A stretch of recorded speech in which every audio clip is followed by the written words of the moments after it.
ओम शांती. आजची मुरली आहे 2/4/2025. आज बाबा सांगतात, माझ्या गोड मुलांनो, तुम्हाला ह्या पुराणी दुनियामधून संपूर्ण बेहदचा वैराग्य आला पाहिजे. कारण तुम्हाला पतितापासून पावन बनवायचं आहे आणि तुमची चढती कला जर झाली तरच सर्वांचं भलं होणार आहे.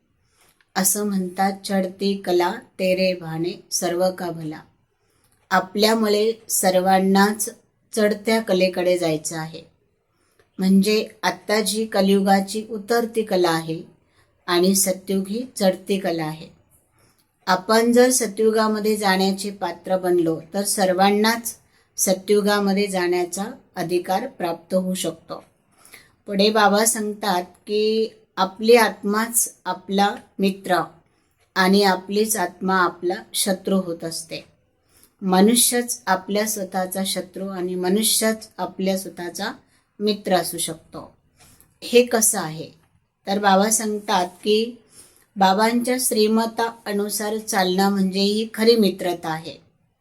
आणि बाबांचं श्रीमत सोडून देहधारींचं मत घेणं किंवा मनुष्याच्या मतावर चालणं हे खरं शत्रुत्व आहे. मग बाबा आपल्याला युक्ती सांगतात की संगमयुगावर बाबा आपला खरा मित्र बनलेला आहे आणि श्री बाबांच्या श्रीमता अनुसार चालणं म्हणजे आत्म्याची श्रेष्ठ गती धारण करणं आहे. पुढे बाबा म्हणतात की हे दोन मार्ग आहे. एक आहे ज्ञान मार्ग आणि दुसरे आहे भक्ती मार्ग. ज्ञान मार्गामध्ये शिव बाबांचं एकच मत असतं, त्याला श्रेष्ठ मत म्हणतात. आणि भक्ती मार्गामध्ये अनेक मतांतर असतात. कुठे शास्त्राचं मत आहे तर कुठे ग्रंथांचं मत आहे, कुठे पुस्तकांचं मत आहे तर कुठे गुरूंचं मत आहे. आणि आज आहे सर्वांना मनुष्य मत. मनुष्य मतावरती कुणाचीही गती सद्गती होऊ शकत नाही.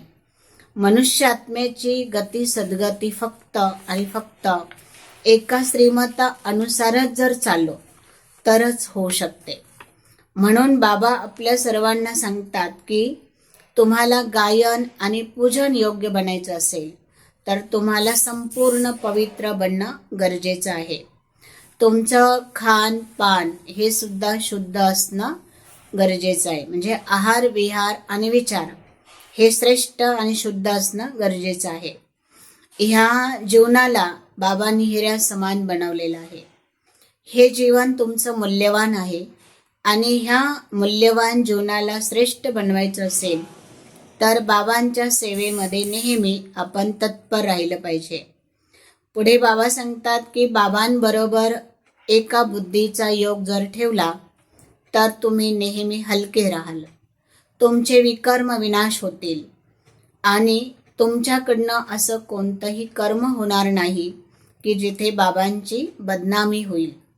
म्हणून बाबांना नेहमी मित्र आहे या संबंधाने सुद्धा आपल्याला आठवायचं आहे किंवा बाबांना आपला साथी बनवायचं आहे.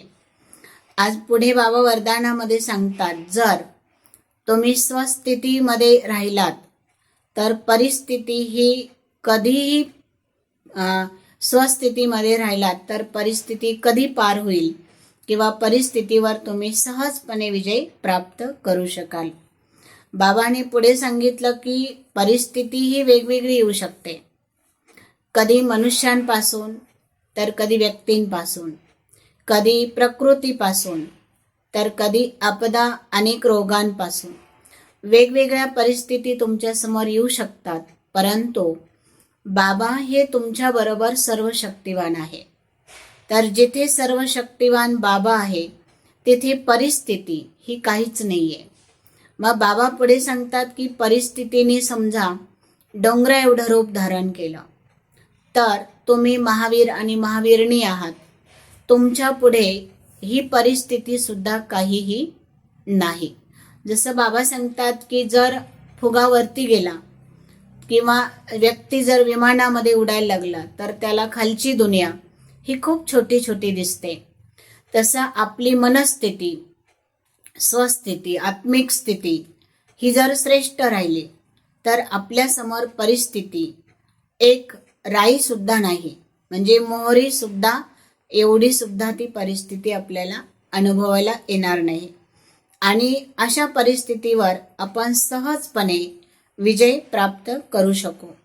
बाबा आपल्याला अजून साध्या शब्दात सांगतात की जसे मुलं खेळायला जातात आणि खेळ खेळतात, खेळून झालं की ते त्यांच्या हाताने सगळा खेळ मोडून टाकतात, तसं तुम्हाला इतकी माया सहज पार करू शकाल तुम्ही की जसं एका मिट्टी त्या मातीला तुम्ही पार केलेला आहे किंवा त्याच्याशी तुम्ही खेळलेला आहात. बाबा सांगतात हा जन्मच तुमचा मरजीवा आहे, तसं तुम्ही दुनियापासून मेलेलाच आहात.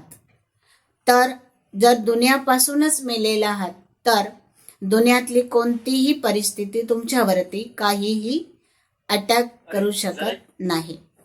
पुढे बाबा सांगतात की दृढता तुमच्यामध्ये जर हा एक गुण असेल तर तुम्ही कोणत्याही कठीण ते कठीण संस्कारावर विजय मिळू शकता. जसं बाबा सांगतात की एखाद्या सोन्याला किंवा एखाद्या धातूला जर अग्नीमध्ये टाकलं तर अग्नीमध्ये टाकल्यानंतर धातूचं पाणी होतं आणि पुन्हा ढाच्यामध्ये टाकल्यानंतर पुन्हा त्याला हवा तसा आकार देता येतो. तसं तुमच्याकडे दृढताची शक्ती इतकी पॉवरफुल आहे की त्या दृढतेच्या शक्तीमुळे तुम्ही कठीण ते कठीण संस्काराचं परिवर्तन करू शकता.